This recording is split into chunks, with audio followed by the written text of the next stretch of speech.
Hey guys, in this video I will show you how to share files inside Teams on your mobile device. If you find this video useful, please leave a like and sub to our channel. In saying that, let's just jump straight into it.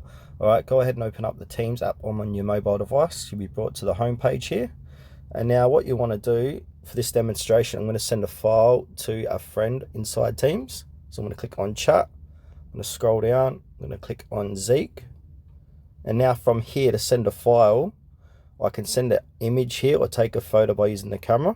But if you click on the blue plus icon, you can choose media here. So go ahead and click into media, like so. And to send a photo, just click this one for demonstration. You can edit the photo if you like to.